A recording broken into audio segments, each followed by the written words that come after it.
Folks, welcome to the broadcast today. I'm on with dear brother George Widger, and it's June the 18th, 2024, here from Newmanstown, Pennsylvania. So again, welcome to the broadcast here today. We will be covering certain important events and things that George has brought to our attention, further proving the Jesuits' rule, the Pope's Holy Roman 14th Amendment, corporate fascist, socialist, communist, American Jesuit Empire. It's been in place since March 9th, 1933, thanks to the Jesuits using their Masonic Lodge, and specifically Franklin D. Roosevelt, to impose military government on March 9th, 1933. So as the Jesuits have built their empire, they man it with all their students and other of their temporal coadjutors. And this broadcast has continued to point out certain of those Jesuit coadjutors, and George is a master in finding them. So, Brother George, welcome to the broadcast. Well, thank you, brother. As always, it's a pleasure to be on with you. And I have my water. I have several gallons. Well, I need to get mine, so just hold it just a second. And well, go ahead, George. Just do an introduction there, and I'll be right with you. Okay, my scripture verse is Isaiah 1, verse 18. Isaiah 1, verse 1-8, which said, Come now, let us reason together, saith the Lord. Though your sins be as scarlet, they shall be white as snow. Though they be like red, like crimson, they shall be as wool. Okay, so I'm probably taking this out of context, and if people want to berate me for that, go ahead. This is God talking to his people, the people of Israel, specifically the prophet Isaiah. Well, the verse I would like to accentuate is reason. Come, let us reason together. So this applies, God is relationship to man, but also man to man. So that seems to be seriously lacking these days. It probably has been for a long time. Where if you look at what's gone on, say, over the last 4 or 5 years, especially reason, argument, debate, discussion, dissent, for the most part, has not been brooked, especially when it comes to social media. You're not allowed to have a contrary position on any issues, whether SARS-CoV-2 even exists, whether viruses exist in general, whether vaccines are safe and effective, traditional ones. Nope, that's misinformation. That's disinformation. That's wrong. You'll kill us all. You'll kill grandma. You'll overwhelm the hospitals. The sky will fall. I mean, and I'm sure this has been done before, but it's been done in every communist country before, like Russia and China. And all the others, and so they're doing it in this communist country. Go ahead. Okay, so all right, forgive me. Okay, you'll permit me one Shaggy Dog story per stream. Okay, a couple weeks ago, George, I'll grant you a dispensation. Okay. Thank you, or shall I say, Father? Anyhow, a couple weeks ago, I was at my local library, and it was near closing time, and I wasn't trying to be obnoxious or well, maybe I was, or contentious, but I was talking to the librarian, or I just wanted to ask her a question, and she was wearing a mask. Yes, in June 2024, she was wearing a mask, and she appears to be 45, 50-ish. I mean, otherwise healthy and slender, but I guess she wanted to be safe, and not just safe, but very safe. And I asked her a question, and I said, hey, were you working here back in 2020? And she said, yes. I said, okay, so I understand the library in the county were closed for several months. And she says, yes, they were for like 3 or 4 months. And okay, so what other procedures did you have in place? Well, after they started allowing people to check books out again, they did it curbside. People would order their books online or whatever, material, videos, whatever. But finally, after 6 months, we resumed indoor services. However, for well over a year, maybe a year and a half, they had to wear a mask when they came inside. I said, oh, okay. So I asked her, so do you know if SARS-CoV-2, the purported pathogen, has ever been isolated and purified? And she said, what? Well, I asked her, do you know if SARS-CoV-2 has ever been proven to exist? So she got on her computer and punched in a couple of questions and said, yes, it has. Oh, really? What's the source? And she said, the CDC. Oh, okay. So how do they, so that according to them has been this purported, pathogen, whatever, particle, whatever we're going to call it, has been proven to be real. And I said, well, how do they know that? And she said, well, people with brains were able to prove that. Scientists, people with people with letters behind their names. And someone who's not like you, George. There you go. Well, she didn't quite say that. And she said, by the way, you sound like a conspiracy theorist. I kid you not. And I was just simply asking her a few questions. I wasn't making any statements. I wasn't making any sort of declarative points or anything like that. I was just making some inquiries. But George, you're not allowed to do that. Don't you understand? There's certain questions you're not allowed to ask. And those are a few of them. Okay? Don't ask if the Pope has the power to rule the world. He says he does. It's called temporal power. If you ask that question, well, you must be anti-Catholic. You bigot, you. Go ahead, George.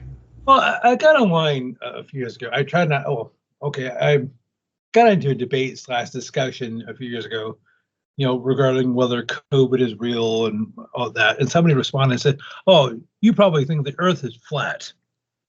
And we weren't even talking, we weren't even talking about the shape of the earth.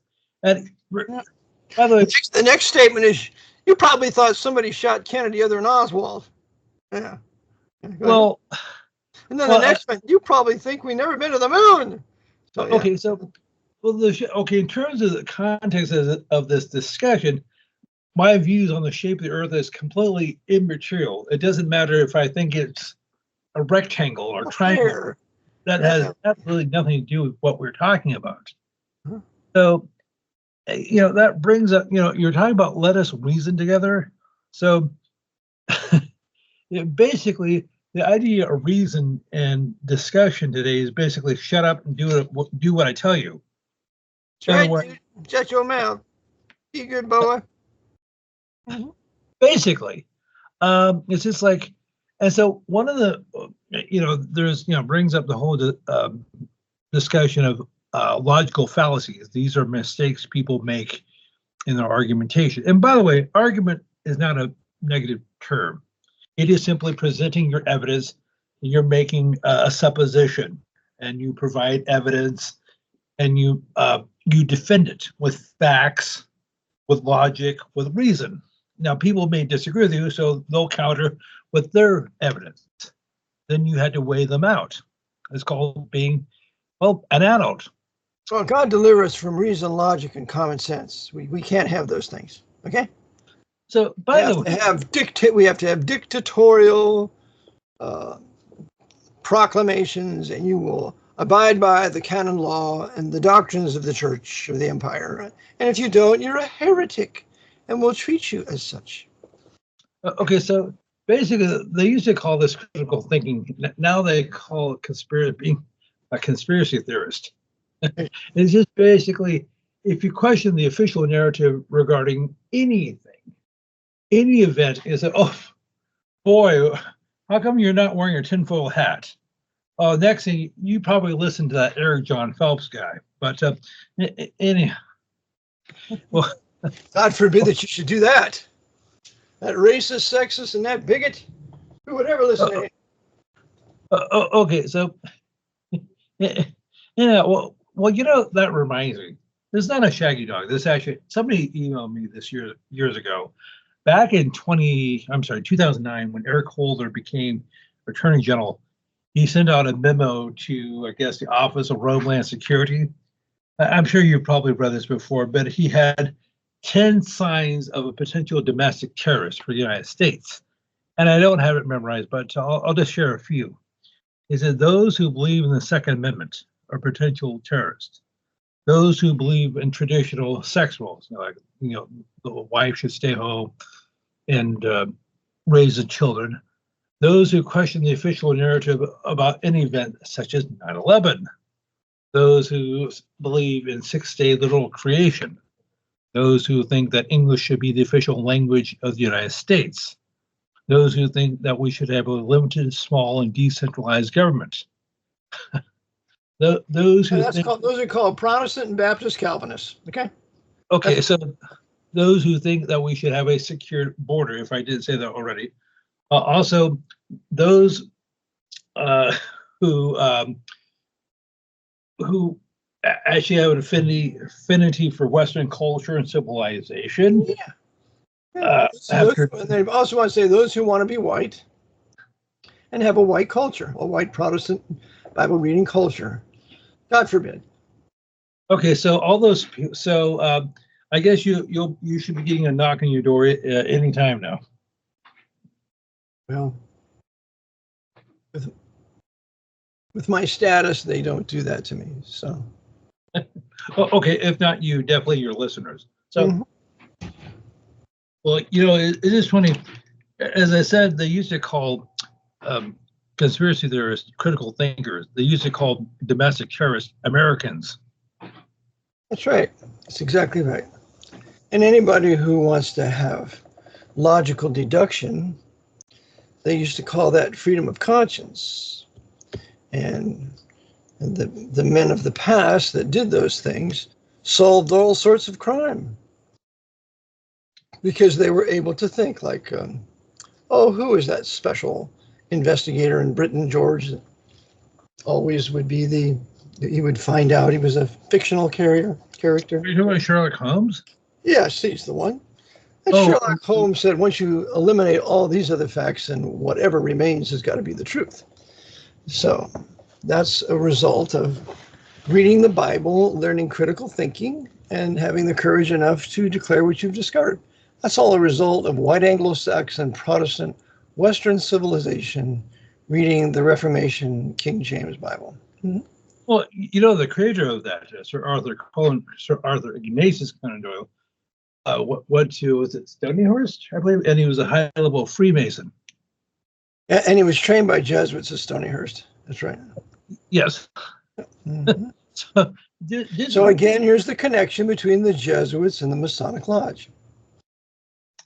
And, of course, he would be, this would be more so in Britain, but Sherlock Holmes films have been a staple of Hollywood since at least the 1930s, with Razzle.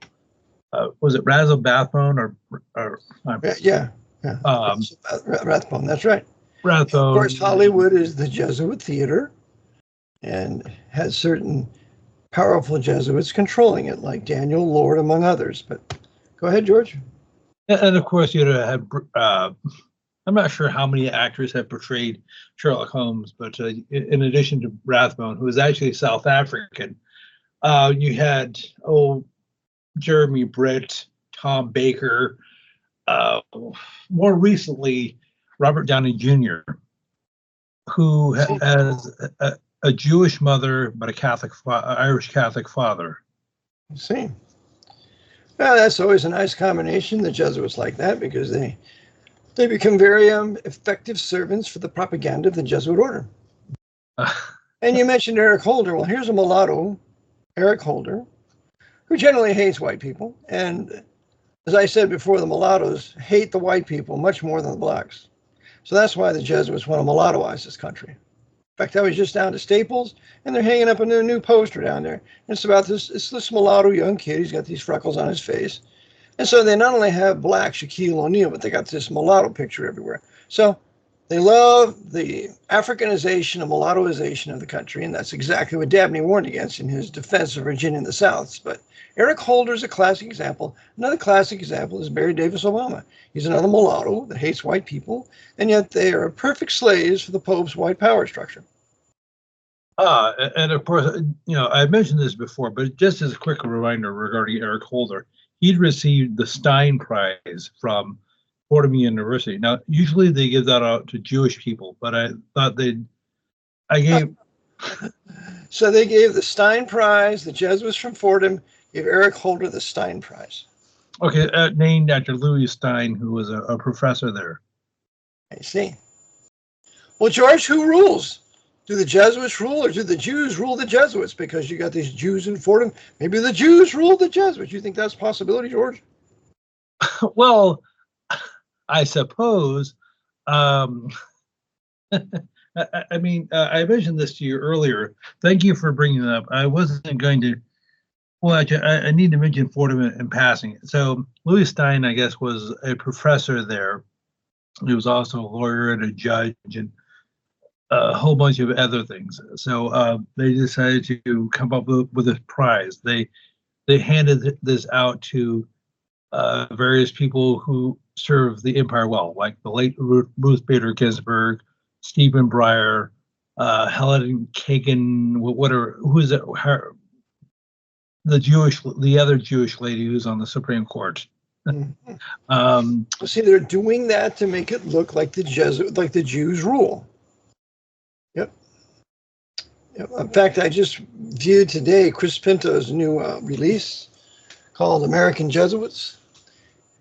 And it's generally very good. The history is very well done. Quotations are great. And he talks about the Jesuits there. Of course, in, what was I thinking of? I think he mentions certain Jews involved, but it's very interesting. It's a very good documentary. I recommend all my listeners get it. It's from Agilum Films. And Chris Pinto is the producer, and just contact him, and you can get a copy.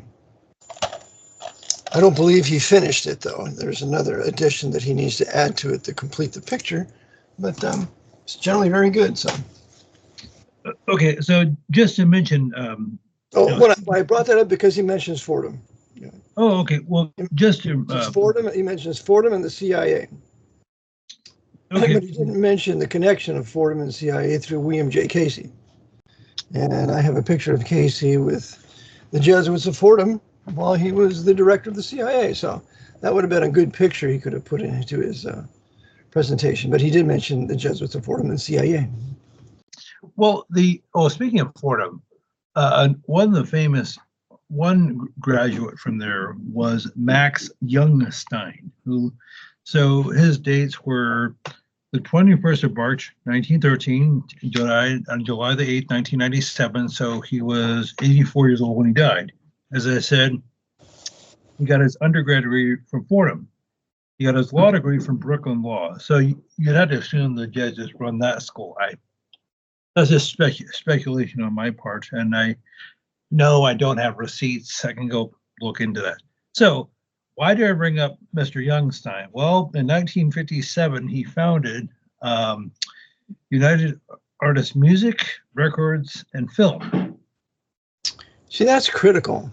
This guy that was connected to the Jesuits of Fordham, who was a Jew, started United Artists, and the Beatles put out their films Help and A Hard Day's Night through United Artists.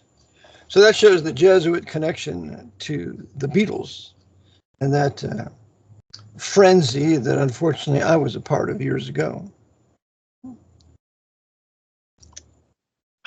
Well, it's interesting because I know people who grew up in that era. I guess it's a generational thing because I knew a number of people who were teenagers or adults when the Beatles came here, and they said, I don't know what the big deal is. I mean, they're decent, but I don't see why they have these young girls, screaming their heads off and go, it's the Beatles, and and acting completely psychotic and demon. Well, okay, did I say psychotic? I meant to say demon. Psychotic and demon possessed. That's right.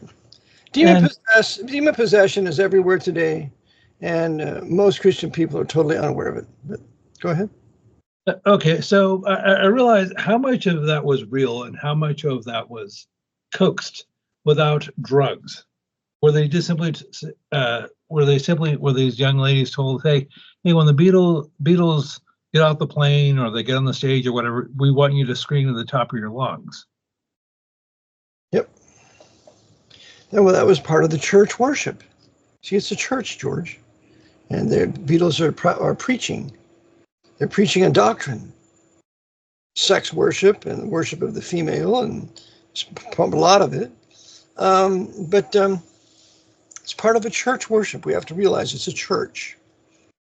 Just like the Harley Davidson people is a church of Harley Davidson. They have clothes they wear and a behavior that they have. It's a church. Go ahead. Okay, well, I mean, there's nothing wrong with riding a motorcycle per se. Of course not. There's nothing evil in and of itself. We know Romans tells us that. Okay, so, however, it's the culture you associate with it. Being a Hell's Angel or bike, part of a bike gang, which almost certainly was created by the FBI or CIA. I mean, all these motorcycle gangs, the aforementioned, the Hells Angels, the Mongrels, the One Percenters, whatever, almost all of them. Banditos, yep. Mm-hmm. Yep. Now, as we've discussed before, the Hells Angels were created just after World War II, and almost all the original members were vets. They were in the Army or Navy or something, and they're recruited by the OSS/CIA to form the Hells Angels, to basically be drug runners. Yep, that's right. Now, I just need to make a clarification. Now, I said OSS/CIA. So I know you know this well, and most of your audience knows this. But the OSS, the Office of Strategic Service, existed from 1942 to 1945. The CIA officially came to being, it was September the 18th, 1947. So you're talking 76, almost 77 years ago. So that raises a question. What was in existence in that 2-year period from 1945 to 1947? Well, it was actually called the CIG, the Central Intelligence Group. So it's the beginning of forming the CIA. That will ultimately be an international intelligence organization. Correct. And of course, you mentioned William Donovan, and we've talked about him before, how he is considered to be the godfather of the CIA.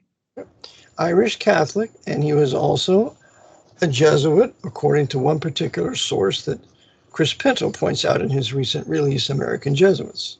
In fact, William Donovan, Wild Bill, is on the cover of his release, American Jesuits. You got Pierre de Schmidt, you have Edmund Walsh, you got John Surratt, you got John Wilkes Booth, and you have Wild Bill Donovan.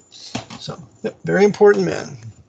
So okay, I get these conflated. Okay, so CIA, they're in Langley, Virginia. I mean, their headquarters is in Langley, Virginia. Right. And the FBI, they're in Quantico, Virginia. Quantico. Mm-hmm. Yep. Okay. So outside of the CIA headquarters in Langley, Virginia, is a statue of William Donovan. Or sorry, I was going to say Buck. Well, is there a difference? Donovan. Were you going to say William F. Buckley? Were you going to say that, George? Well, yes. So. Well, they knew each other, and they were friends, and they were both papal knights. Well, they're both Irish Catholic. Hmm. Yeah. Go ahead. And yes. So it was Donovan. There's a statue of Bill Donovan in the CIA, but there should be a statue of Bill Buckley in the CIA. As a matter of fact, maybe I should get a hold of it and say, hey, why isn't there a statue of Bill Buckley? That's incredibly That's right. Why not? He was most assuredly a CIA operative, and I think he was an officer with the highest clearance. And he did much to blame Oswald for the assassination of JFK. He was a perfect soldier for them. Well, I used to like, I've mentioned this before, one of my guilty pleasures before my conversion was watching Firing Line, because I used to like these silly little debates he would have with various people, like Oh, this is before my time, like Groucho Marx or oh, Yeah, well, William F. Buckley was interviewing certain Jesuit coadjutors who had responsibilities within the order's empire. And so he would interview them. Sometimes it would be aggressive and negative, other times it would be positive. Just like the one they have more recently. Oh, what's his name? I can't quite remember. It's not the one with Patrick Buchanan. You know, that Irish Catholic Jesuit there. That Patrick Buchanan was on his program many times.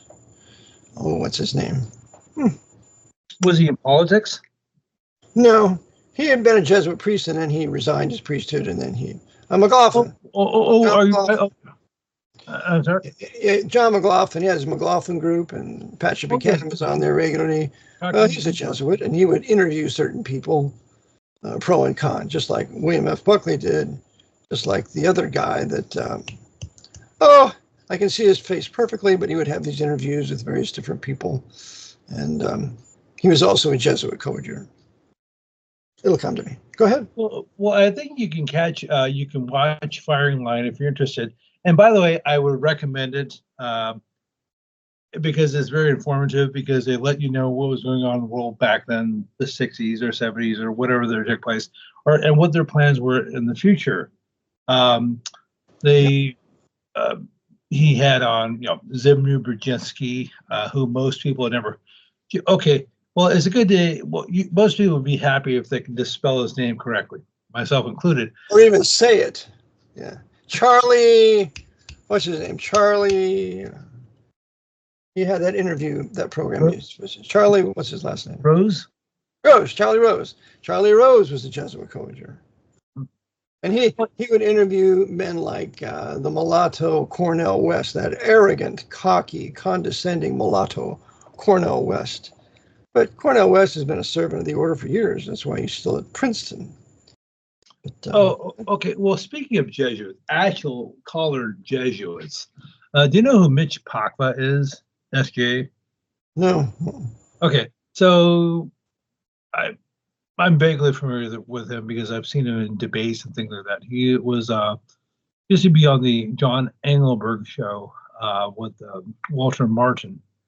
And I looked him up. So he was born in 1949 in Chicago, July the 21st. And if you look at his bio, so his education is almost exclusively Jesuit, including his K through 12. But he got his PhD from Vanderbilt, which is supposed to be in Nashville, Tennessee, which is supposed to be a secular institution. That always struck me as odd. Also, Vanderbilt was one of the robber baron families that set up the railroads here. So it's a Jesuit family for sure. Okay, are you talking about Cornelius Vanderbilt? Yes. Mm-hmm. Okay, so also, if you do an image search of Mitch Pacwa, Pacwa, one of the images that comes up is, I'm not sure the context of this, but there's a photograph of him and Texas Representative Dan Crenshaw. Mm-hmm. Yes, so Dan Crenshaw is who? Texas representative, you say? Yes, with the patch.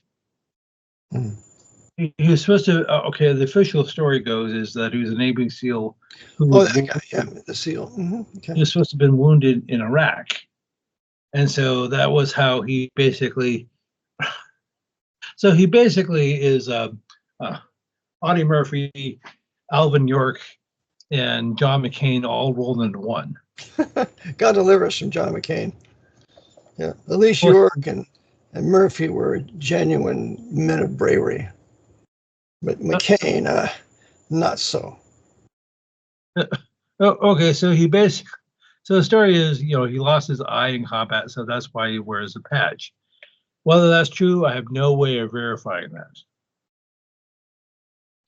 Well, I believe him, but it's just more I respect him for his accomplishment of becoming a Navy SEAL, whether he was a face or a heel, because the SEALs are divided into faces and heels, which very few people know or will tell you. But I expect him for what he endured and Hell Week and the abilities that he acquired there. But I think this is more building of the new right. Well, you see, the thing is about the SEALs or special forces in general, such as the Green Berets or the Rangers, is how should I put this? Is you're basically legalized. They're essentially legalized murderers. I mean, I don't mean to be blunt about it, but and if they have any qualms about their actions, and they said, hey, maybe this is not. I mean, isn't that little thing called the Geneva Convention and the Hague Convention? And they're told by their superiors, well, what are those? And I suppose this, they're governed. They're treaties that govern nations when they're in war, if those nations are parties to those treaties. But when you send in a special team into a country that you haven't declared war on, well, then you're violating international treaty law, and hence you become a criminal. And unfortunately, that's how the military government here, serving the Jesuits, conducts lots of their business. They'll invade a country but never declare war on it. And they do that because we're always at war. And thanks to Proclamation 2914 of Dirty Harry Truman of December 16th, 1950, who've always been at war since that proclamation was issued by that 33rd degree Freemason who helped to create the CIA in 1947. Well, okay, so you're talking about murder, and that reminds me, one of the best lines for the movie Apocalypse Now.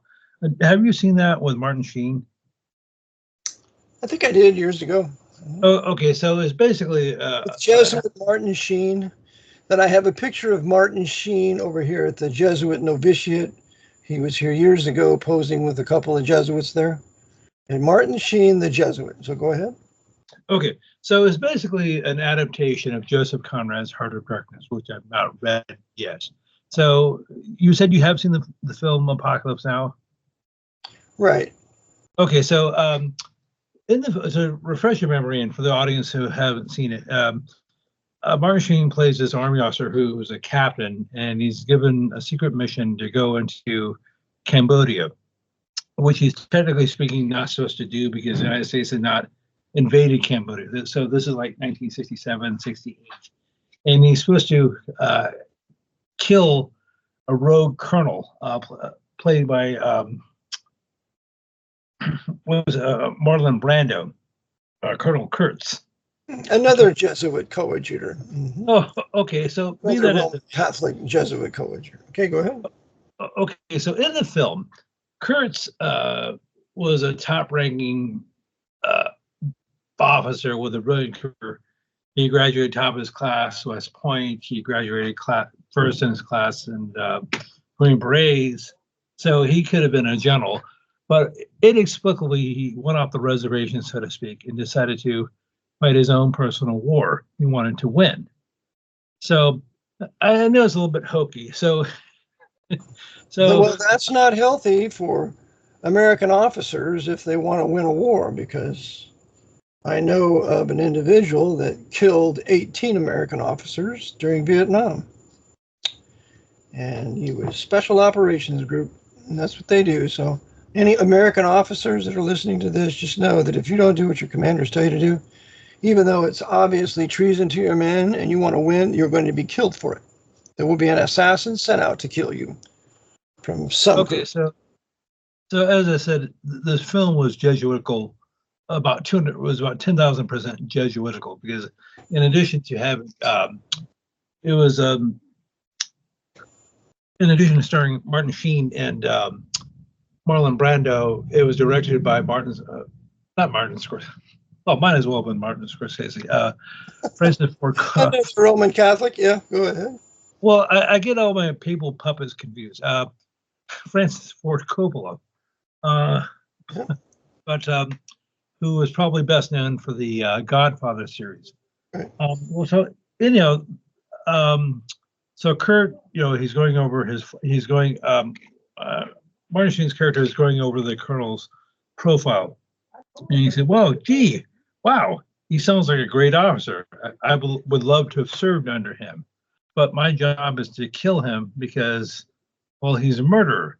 But okay, so getting to the punchline, he said, "Gee, trying to charge somebody with murder during war is like handing out speeding tickets at the Indianapolis 500." So, Yeah. so anyhow, so if you haven't seen the film, I would recommend it. It's a little bit violent. I do remember recalling it now. Mm-hmm. Yeah. So that was basically the upshot. It was a little bit convoluted, but It was a very depressed movie. It was depressing and not good. okay. So, but there's actually a scene that I just wanted to mention. Well, there are several scenes, but I'll just talk about one, where in the middle of, I guess, the Mekong Delta, they come across this platform where literally out of the middle of nowhere, and they have a rock concert because Bill Graham is in the movie. And so they have some bands and some dancers who do a concert. One of the songs they do is Susie Q with I guess, their Creedence Clearwater Revival version of it. And that seems so incredibly incongruous. And so you got the impression that all the soldiers, if they weren't killing or raping, they're getting high. That's right. I had a good friend in Vietnam. He said they had their syringes scattered everywhere. It was a wonderful demoralization of the American army, and which has continued to stay with us, to make sure that it can't win a war against a real enemy like the Russians or the Red Chinese. Go ahead. Well, okay, so I just wanted to mention a couple more, a couple of current events or contemporary items. So I guess next month, the Republicans are supposed to be having their presidential convention in Milwaukee, Wisconsin. I don't have the date in front of me. I should. Do you know when it's supposed to be? No, I don't, George. Okay, so it's going to be next month. And I guess last week, Donald Trump said through social media that Milwaukee's a terrible town. It's crime-ridden. It's crime-ridden. There's drugs everywhere. People have to worry about getting, mugged or raped. Brought all the Muslim savages in there from Somalia. Okay. So he should be frank. This is all black on white crime, or Muslim on white crime. Okay, well, who's doing it? I mean, this is inexplicable if you consider who the chief of police of Milwaukee is. His name is Jeffrey Norman. He's a black man who got his law degree from Marquette.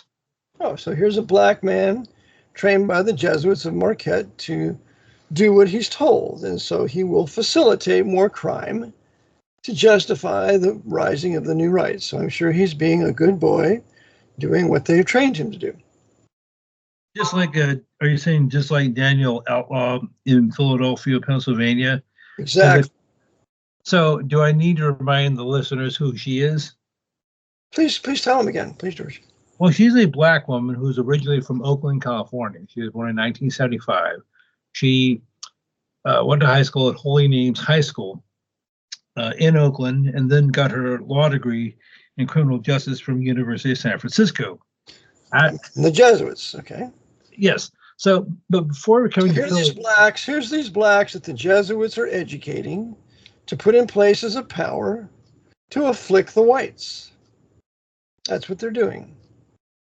Why? To drive the whites to desperation, to unite the white Catholics and the white Protestants together, and the white Baptists, because they're not Protestants.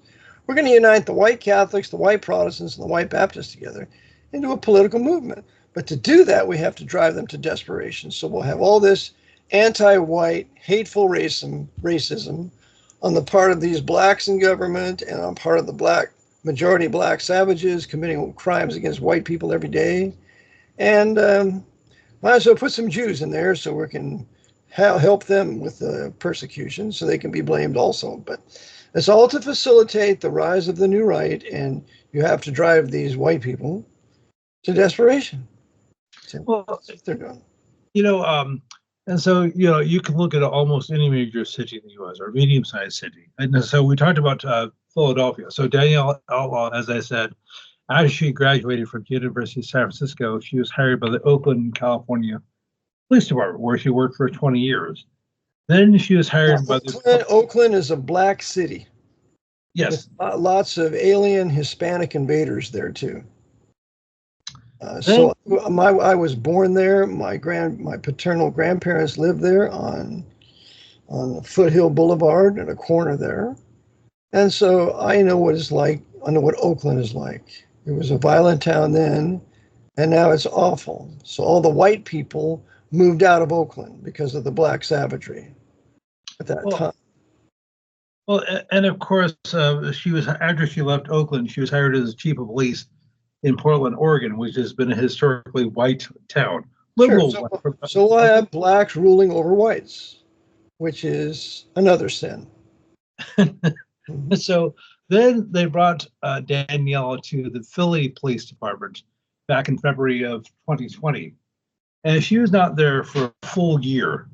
And by every metric, 2020 was the worst year for crime in Philadelphia. You mean to tell me they put a black woman, this heroine, a black woman trained by Jesuits to be a chief of police in Philadelphia, and the crime didn't drop, and the blacks started acting civil and were working and having jobs and not on drugs and were being civil to white people? You mean that didn't happen when she became the chief of police, George?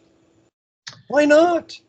It's a real head scratcher, but anyhow, so as a matter of fact, they had a record number of murders that year, over 400 in Philadelphia.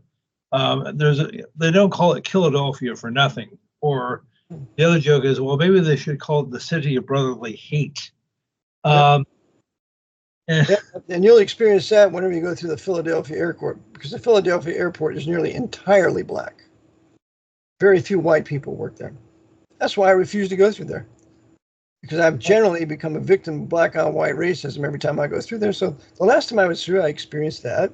Had to write a formal letter to Delta about this black savage who mistreated me, and I've just said I'm not going through there anymore. I'm done with Philadelphia. Let it be a black city with their black airport, and they can have all their black businesses. They can have their black police chief, black mayor, black, and then it can have their own city. But I'm not going there. Well, so, and of course, I mentioned recently, Catherine Graves is the chief of police in Kansas City, Missouri. She's a white woman, I think, and I think she's married to a man. But she went to St. Benedict. Yeah. Well, I think she went to St. Benedict College over in Kansas State. So she went to Catholic College, St. Benedict. Okay, so you have KC, you have Philly, and Milwaukee, who are run by Catholic / Jesuitically trained people. And of course, we don't need to discuss the crime situation in KC. Of course not. There's so much black on white crime in KC, Kansas City, that it's not funny. Yep.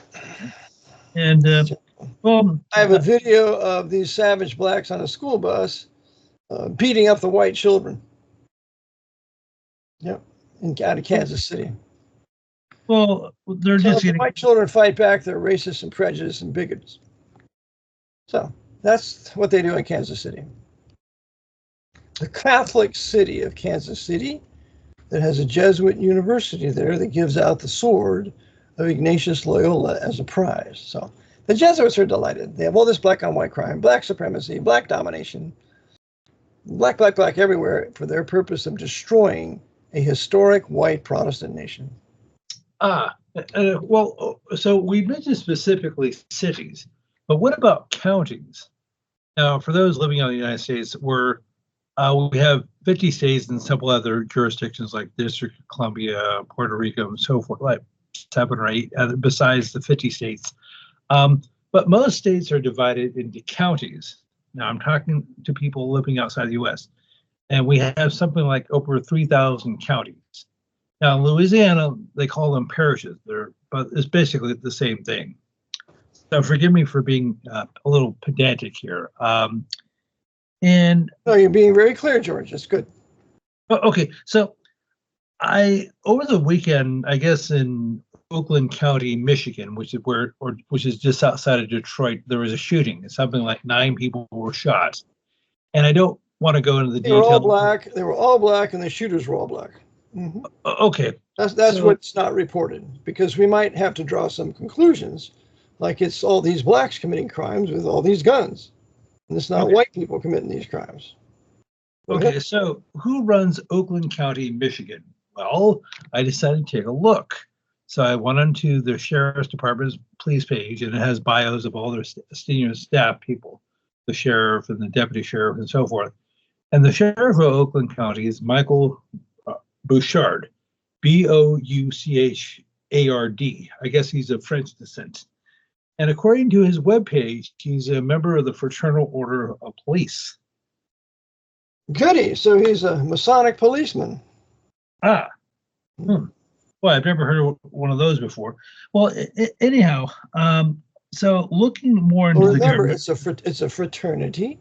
That means a brotherhood, and it's an order. Order is used for a worship. It's the order of the Jesuits, the independent order of the Oddfellows, the order of the Poor Knights of the Temple of Jerusalem. It's an order. And so because it's an order, it's a worship. They're involved in worship and what they do. Go ahead, George. Okay, so now I guess the CEO, the chief executive officer for Oakland County, is a fellow by the name of David Cutler, or I'm sorry, Coulter, Coulter. I'm not sure if he's in any relations to Ann Coulter, probably. So, as I said, he's basically, okay, this is not an analogous situation. You could say Ann Coulter, the brilliant, beautiful white woman that's given up on her race and has been a serial fornicator with blacks to the point that she got venereal disease from her most recent black boyfriend after they got in a fight, and it was discovered they had pornography all over the apartment there. That Ann Coulter, whose life is pretty much finished now because of her sin. Hey, go ahead, George. Oh, I know that. Or maybe you're talking about a different Ann Coulter. Anyhow, this Coulter, David Coulter, is the CEO of Oakland County. So he's basically, you could say that he's the mayor / governor, although it's not an elected position. So he's the one who's calling the shots in Oakland County. Who's he appointed by? I guess the County Board of Commissioners. And they're elected? Yes. Okay, so why am I bringing him up? He attended Bishop Gallagher High School in Harper's Woods, Michigan. And prior to that, he went to St. Joan of Arc Elementary School, also in Harper's Woods, Michigan. So his K through 12 education. He's Catholic. He went to a Catholic school named after Joan of Arc. But okay, go ahead. So he's another Roman Catholic in a place of power. Of course, doing the bidding of the Jesuit order. Oh, here's a little factoid about him. So basically, his K through 12 education was Catholic / Jesuit. No, but he's also an open homosexual. Well, that's like the majority of the Jesuits. Mm-hmm. So he's following in his master's footsteps. Okay, if I could just mention a local news item. As you know, I mentioned several times that I live in Sonoma County, California. So just for those who don't know where that is, yeah, San Francisco, just north of there, you have Marin County, then you have Sonoma County. That's where I live. And I guess there's a village on the Russian River called Guerneville. That's been a hot spot for homosexuals since the 1970s. And so for years, I'm not sure how long they've been flying the so-called rainbow flag in June. But the Board of Supervisors said, hey, they wanted to fly the flag. They ought to be flying the black flag with skull and bones. That's what they ought to fly on it, because their lives are going to be cut short by 20 years because of that sinful, evil lifestyle that they have. that filthy and evil lifestyle. Average homosexual dies 20 years before his time. Oh, okay. Well, I'd heard that, but or something along those lines, but I have not been able to verify that. But so anyhow, one of the local supervisors, Linda Hopkins, whom I've mentioned before, put out, I guess, on our social media account saying that, well, I've been inundated by people from the community who don't want this flag flying any day of the year, let alone year round. And so she basically, how should I put this? Go pound sand. She said something else. And she said, I don't care. Remember, George, this is part of the agitation. As the Jesuits used the blacks in their racist agitation against whites, they used the homosexuals or sodomites in their sexist agitation. Yeah, they're sexist. They're sexist agitation against people that are normal, that are heterosexual. Yeah. So it's all just another facet of this Jesuit agitation to drive straight white people right into the new right. To be led by Nick Fuentes and Bannon and these other centers that are Roman Catholics. Okay, before I address that, I just need to finish my point. So she put out her social media recently saying, I don't care what the constituents want. I'm going to do as I please. If you now, that's good Catholic government. That's good Catholic government, not limited by any written constitution or laws. And we are absolutists. We will do whatever we want to do. And that's good Catholic government. Now, Linda Hopkins is a bit of an enigma. She's 41 years old. She is ostensibly heterosexual. She's married to a man, I think. And she has at least 3 children, at least 2. Oh, good. However, she got her undergrad degree from Stanford, and it came up in a local newspaper article that she grew up Episcopalian. And that's just American Roman Catholic. Oh, so okay. Any Episcopalian is nothing more than an American Roman Catholic. It's like any Anglican is nothing more than an English Roman Catholic. It's like any Russian Orthodox is nothing more than a Russian Roman Catholic. All the same essential religions centered in Rome, just with different tags. Okay, so I actually had experience with. There's an article that came out in a paper that said back in January of 2021. It was about a local congregation that decided to resume indoor services. They said, "Hey, this thing has gone on long enough. We're protected by the First Amendment and all that sort of stuff. We're not being criminals. We just want to get together on Sunday and worship God, and break bread together and all that sort of stuff." And so our paper did a hit piece on them. They said, "But hey, what are you trying to do? Murder us all? Well, how dare you go to church?" and creating more agitation. Because I don't know the black churches are doing that. There probably were some, but I don't know of any. And so I don't know of any black pastors who were saying, "No, we're going to keep our church open." They shut all their churches down like good boys and girls. So the agitation. Hey, okay. Hey, sorry I missed your call yesterday there. Sorry. Sorry about that. I had to. So anyhow, George, you're in demand. You're in demand, George. Not only here with the listeners, but your local congregation. Well, yes, I'm sorry. As my brother-in-law stepped in for a second. So the as I was saying, I need to. Okay. So I need to change my lolocation somewhat. Anyhow, so there's an article in our paper. Can you tell him you're on the radio and you would like not to be bothered? Is he amenable to that? Oh yeah. Well, no, I just need to change locations. So I'm moving my $50,000 studio to my $100,000 studio. Well, good. Maybe I can come and visit you. Oh, okay. Well, I'll have to make sure my little jets is ready and I can fly you out. So, well,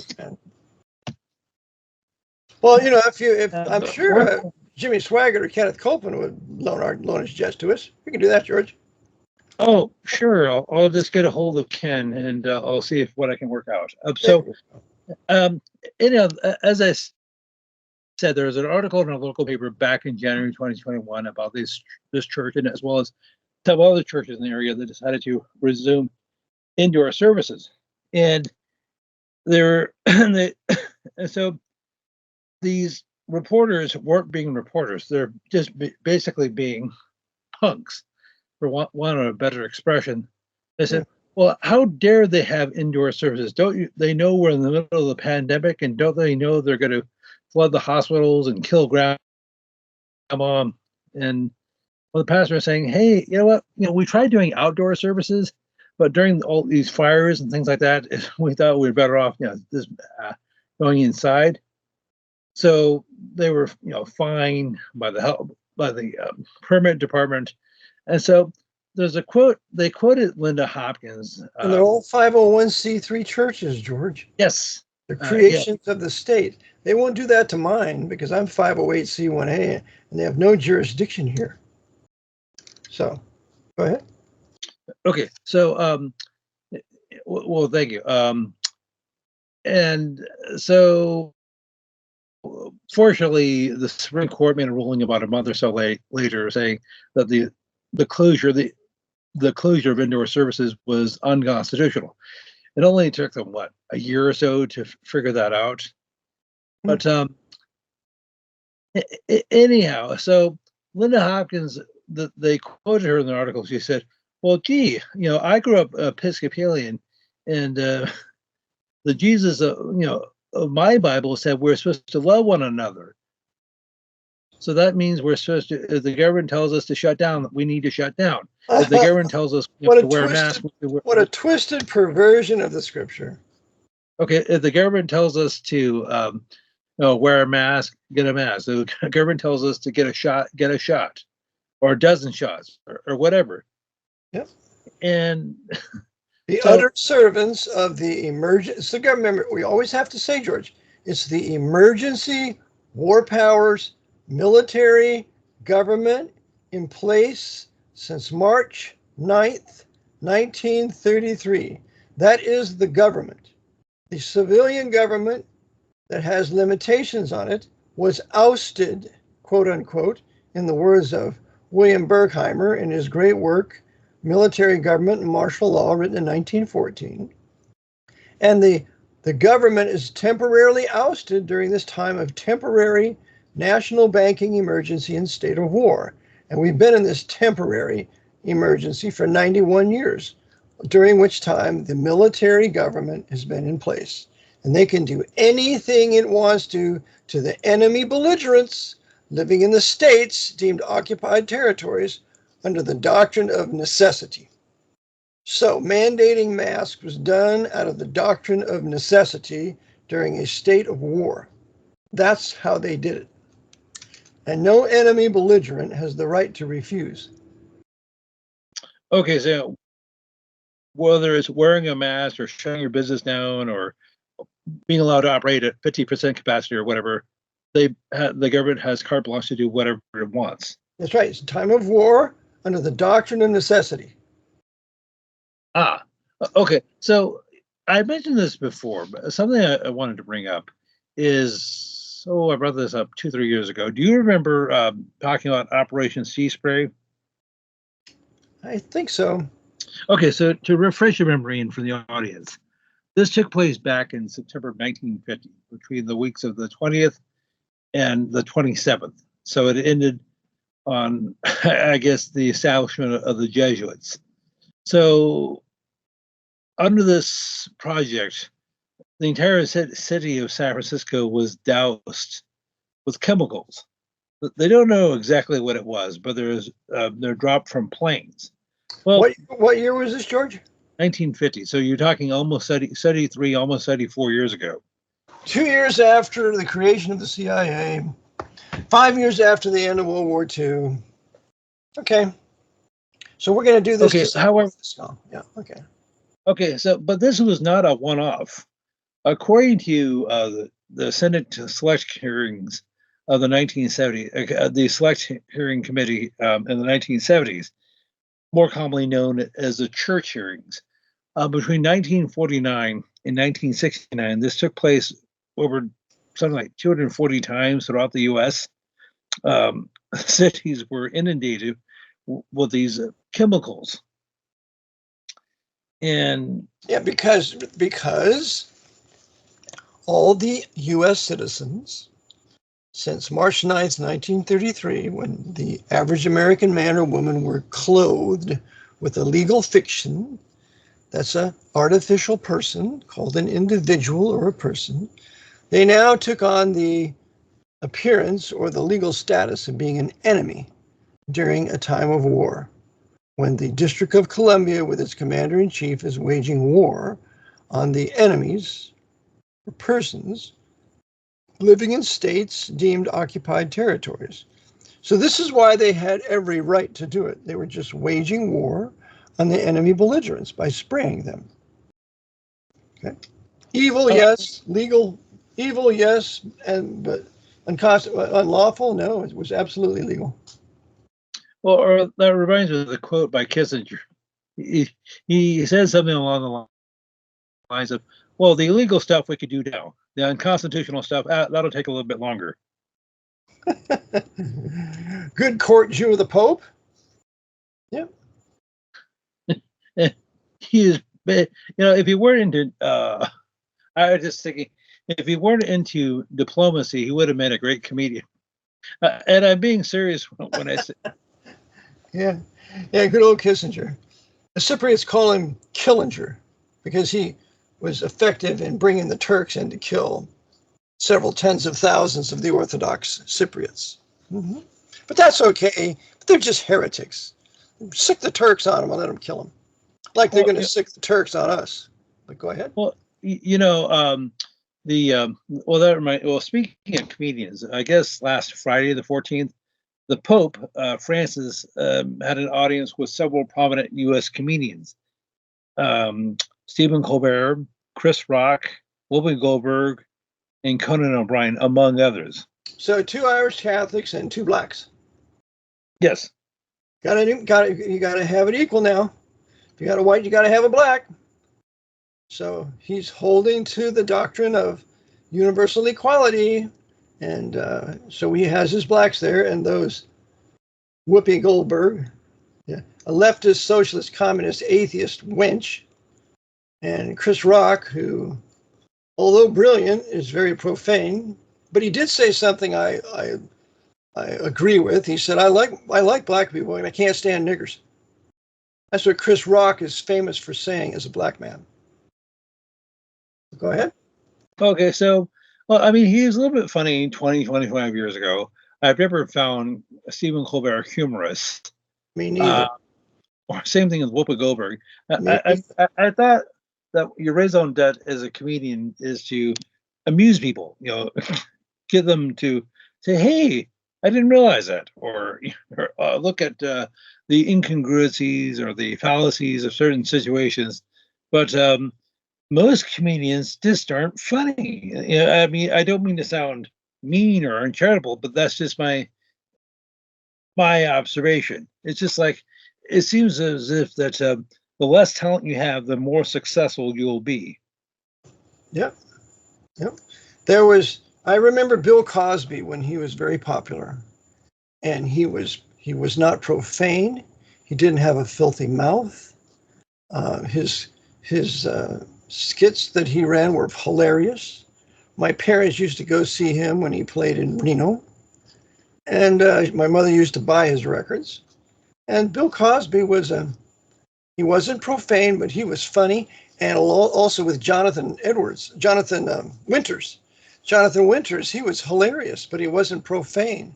He wasn't filthy. So there have been some real good comedians in the past, and those are 2 of them. Well, it's interesting. I don't know much about Jonathan Winters, but I do know he grew up Episcopalian, and he was in the Marines. And Bill Cosby was in the Navy. And so I guess they were clear by their handlers to say, hey, you know what? We want you to play good cop, so to speak. You'll do clean comedy.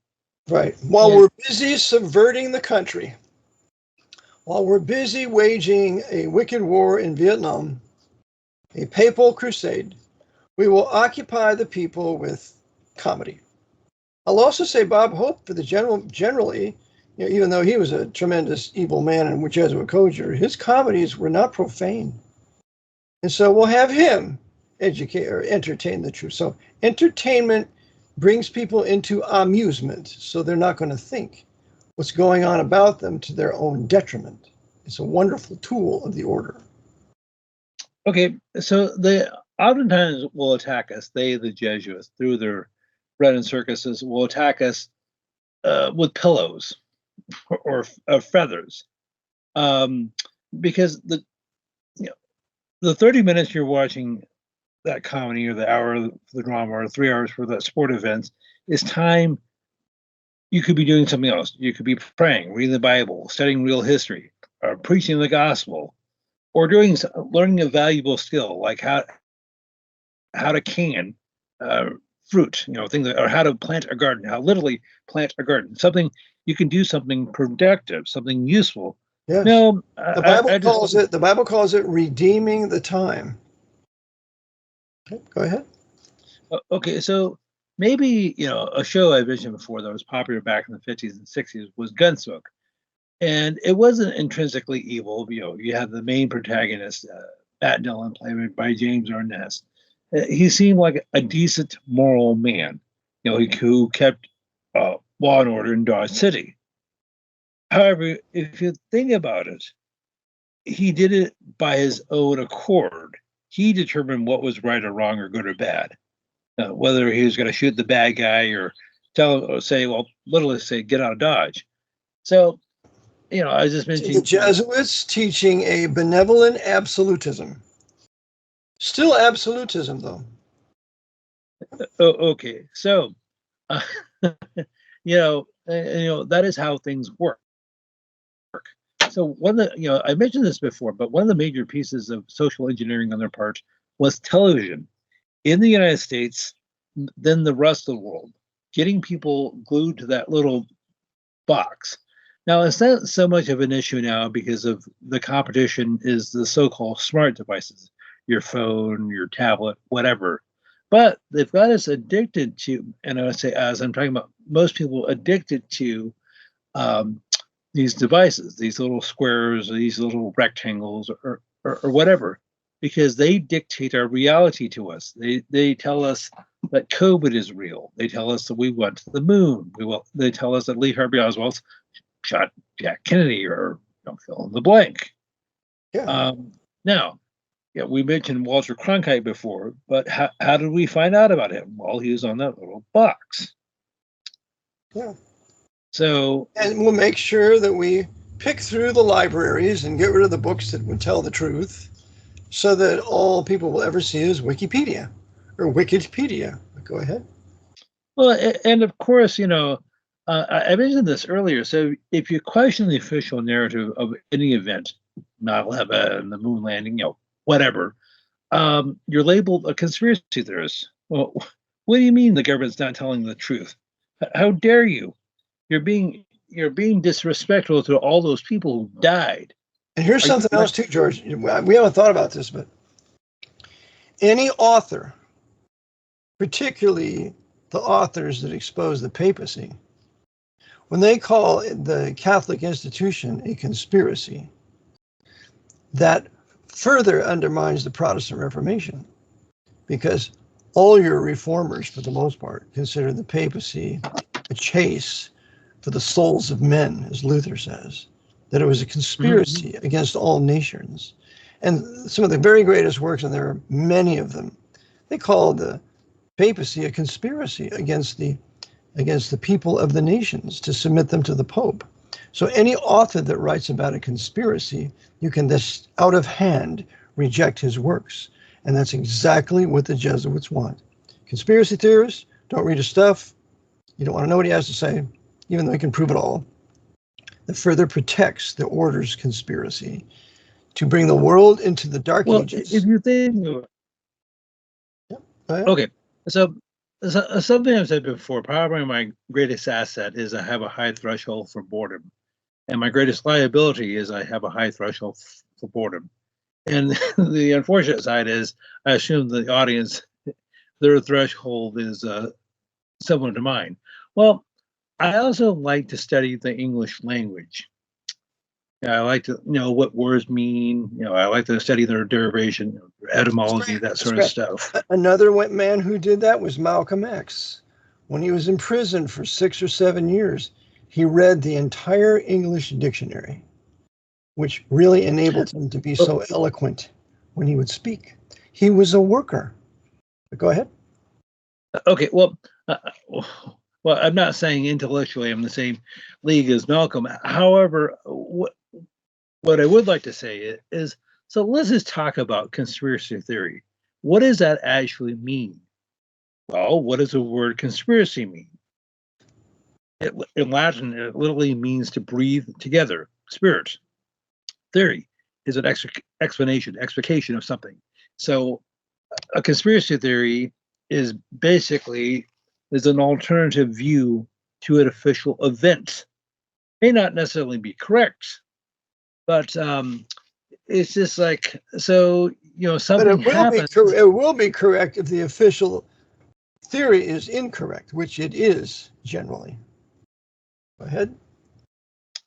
Okay, so, however, I was facetiously saying earlier that is something they used to call critical thinking. So I'm being sold this bill of goods. Should I buy them? Well, why? What's your proof? What's your evidence? And so, well, no. However, what you do is you bring the power of the state and say, no, you're not. I'm the one who's asking questions here. You just shut up and do as you're told. And whatever happened to the free? That's how all the federal district judges act. They have the same mentality. How dare you disagree with me? How dare you disagree with the setting of this court? So they're condescending, arrogant individuals. And one of my students sent me a group of men and women who were singing about the federal courts and the federal judges in a altogether, and it's absolutely hilarious and absolutely true. If anybody wants it, I'll send it to you. But that's how they treat you. They treat you despicably. Because you're just nothing to this military government. You're an enemy belligerent. Yes, I mean, yeah, indeed. So, in my humble opinion, people should shy away from using conspiracy theory. There's either the truth or there's psyops, psychological operations, deceptions. Mm-hmm. Yes, people will try to throw a curveball saying, "Oh no, well, it could have been alien lasers that were responsible for 9/11 or whatever." Oh yes, Lee Harvey Oswald didn't kill Jack Kennedy.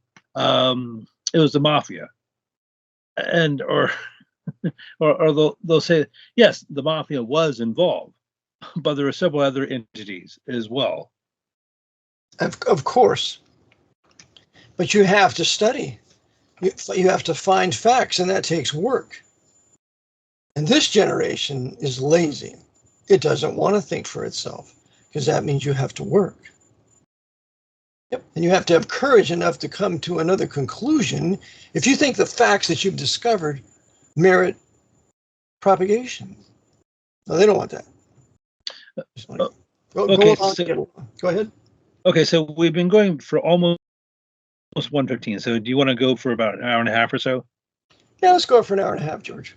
Okay, so I just for some reason I like talking with you. I don't know why. Well, I guess there's no accounting for taste. But anyhow, the something I wanted to bring up is I guess your watershed moment for you was November the 22nd, 1963, the day they killed John F. Kennedy, and so you basically have said in interviews before you said that launched you on a question. You want to find out who actually killed him. Well, that actually happened before I was born, so I don't remember it. But you could say my JFK moment was, well, it was over a period of, say, from 1976 to 1978 when I was 7 to 9 years old, because of in that period I saw the 1976 film Midway. I know they did a newer version of it.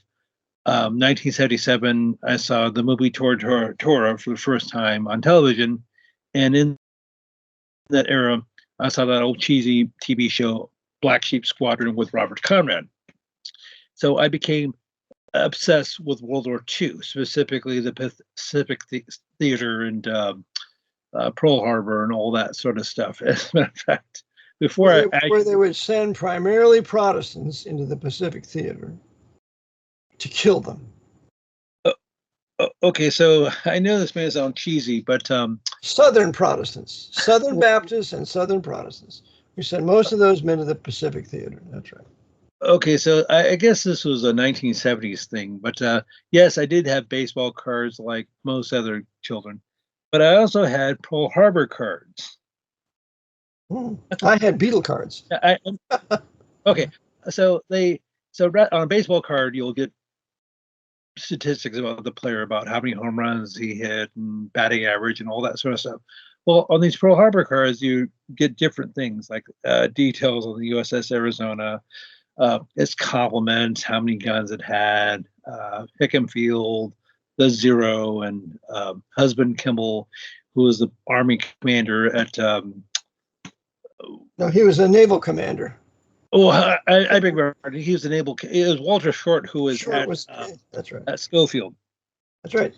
And I don't think they could we'll make scapegoats out of them. That's what we'll do. And so I guess these didn't catch on because they're incredibly tacky. But I actually like them because I wanted to, I had wanted to have my collection as complete as possible, and so they had, facts on like the Zero, the P-50. I'm sorry, it wasn't P-51 that hadn't come out yet, but you had the P-40, and so I became obsessed with World War II. As I said, I read just about everything I possibly can. I read the whole Time Life series. One of the first books I actually read was Diary of Guadalcanal. I like watching the movies. And so you're talking 45, almost 50 years ago. So you're talking, and as a pre-teenager. But even back then, I noticed certain problems that didn't jive up with the official narrative. And on the front card of the Pearl Harbor. That sounds to me like you're thinking for yourself. Sound like the one of the potatoes with a brain. Well, I'm not exactly sure about that. So this is long before I'd heard of you or, Vatican Assassins or Robert Stenton. So I was just wondering, how is the Japanese were able to sell thousands of miles across the Pacific undetected? Didn't anybody? There was listening devices all throughout the Pacific, and they were just undetected. Yeah. Okay, I did not know that at the time. That would be decades before I'd find that out. But to me, so how is it that the aircraft carriers were absent? Because I knew the Japanese had spies at Pearl Harbor. Why didn't they launch? I was thinking this as a pre-teenager. Gee, why not just simply launch the third wave to take out the dry docks and the oil tank? Yeah, why not launch the third wave that they were planning on doing? Take out dry dock repair, and they would also finish bombing up the oil tankers there. And then Hawaii could not have been used as a place for the American Navy to wage war from. They would have to wage war from San Diego or San Francisco. So that's right. So that's why good old Admiral Nagamo canceled the third wave, because he was told to do so, because we have to have a war. This is just enough to excite the Americans to declare war on Japan, but we can't really damage them, so we won't send the third wave. And I'll tell you what, if I'd have been a Japanese fighter pilot up there and all those oil tanks were down there just waiting to blow up, I would to have an order not to do that. I think I'd have disobeyed. I would have bombed those things as much as I could have, but they were disciplined in their carrying out of conspiracy by Admiral Nagamo.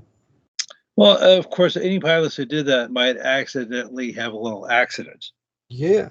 It's like the pilots when they were dispatched to go find the Liberty, USS Liberty, and that tyrant, that traitor, John McCain Sr., with the guy below him, with the 7th Fleet, ordered all those guys to come back.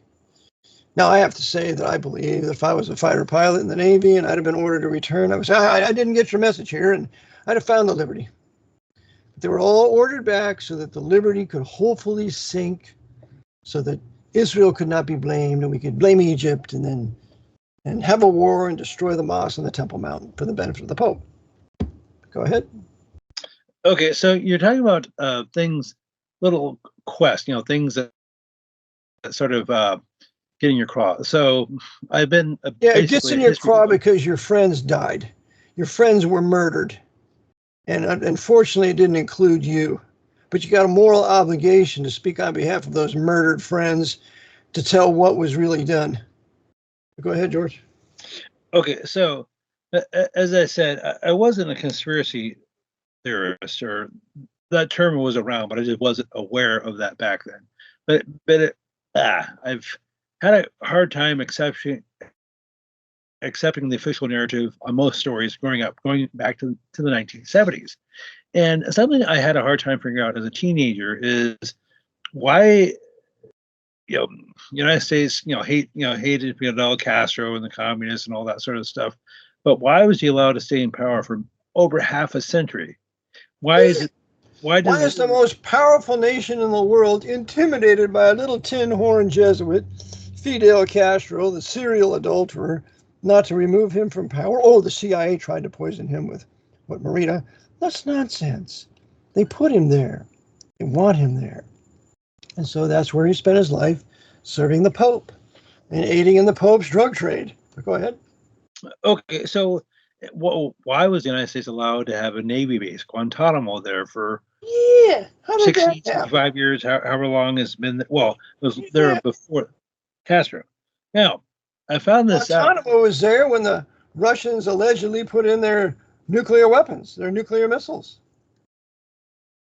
If that was a real planting of Russian nuclear missiles in Cuba, they'd have blown up Guantanamo. We'll just leave it there, but we'll carry out this fake missile crisis when there was no nuclear missiles put there, and they were just holes in the ground, according to one Air Force intelligence officer that I know. But go ahead.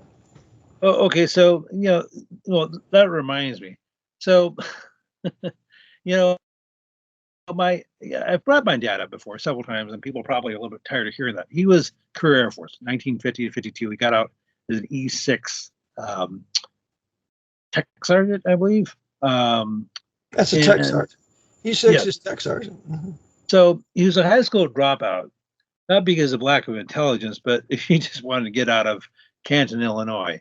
And that was one of the things that held back his career. He probably could have made at least E7 when he got out, Master Sergeant or something. Or what are they? Yeah, okay, what do they call it in the Air Force? But something one of the things my dad told me is that they don't want you to be in the Air Force too long, or any service, for a couple reasons. One, that means they had to pay you more money in retirement, and you see and hear things they don't want you to.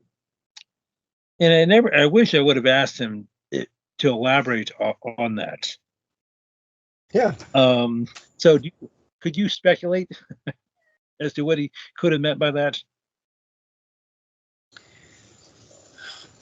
The longer you're in the military, you make rank, the higher you get up, and you learn certain secrets. And you're not supposed to repeat them. You have to go along with it. You got to be a player. And if they know you're not going to go along with it, they don't want you to make rank. They don't want you around. It's about playing the game with the other men of power. And you're generally invited to be in brotherhood. I know the Air Force was full of Freemasons. We had a chow hall line when we were in the NCO club one day, and one of my buddies said to me, "Eric, you see all those senior master sergeants there and chief master sergeants?" I said, "Yeah." He said, "They're all Freemasons. I know because I was initiated into the lodge that they're in. And he was a black guy out of Philadelphia. Never forget him, he had one tooth. I said, is that right? He said, yes. And they take oaths. Well, they take oaths that they can kill you if you betray those oaths. So here you have the men at the top running the various places of necessary support for an Air Force base, and they're high-level Freemasons. Well, if you're not in the Brotherhood, you're not going to make rank, and you're not going to be a person of interest. So that's right. The military is no place for an honest man to make a career there. Nope. Well, okay, so my dad found out the hard way. So he got out in 72.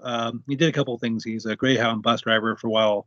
He worked, but before he got out, he got some training in heating and air conditioning. And so his primary vocation after he got out is he had his own appliance repair business. So he fixed washers and dryers and refrigerators, things like that. It was he enjoyed doing that, but it was very physically demanding. It was hard on his back and on his knees and things like that. But so yes, he did get a modest pension, and he was able to buy a house. But to me, I don't think it was worth it for that. And he, as I said, he died in 1996 at the age of 63 from colon cancer. And so, okay, looking at it from their point of view, I know this is a cavalier attitude to have. They said, okay, we paid him enough of a pension. We need to pull the plug on him. That's what all the COVID was about. That's what all the jabs were about. Pulling the plug on the older people so we don't have to pay them pensions or retirement or Social Security. Well, at the same time, we're going to kill these old people off because they know what freedom was like for a while. They worked in the 50s. The 50s was a wonderful era to live here in this country. They remember that. And then they compare it to what we have today, and it's awful. And so they will teach their children, this is how it was when we were young, when we were your age. And so the children learn that, and they want to have the same thing. So we can't have this agitation, this old people agitation, this geriatric agitation. So we need to get rid of them in a very cunning, quiet way. Yep. Oh, well, yes, I mean, no doubt. Of course, there was that reason. Also, is a huge financial liability. Say what you will about David Martin, but he's become a prominent figure in the truth community in recent years. Whether he's controlled the opposition, I'm not going to broach that. However, one of the things he said is Social Security is broke. They don't have enough money to pay out all these retirees. Therefore, if a huge number of them were to die, that would be good for Social Security. And and you have, theoretically, and most of those most of those people are white. So we're going to kill off predominantly white people on Social Security that built this place, that fought the wars, that generally were immoral people compared to the other nations. Got to get rid of them. So it's a Council of Trent. Yep. So,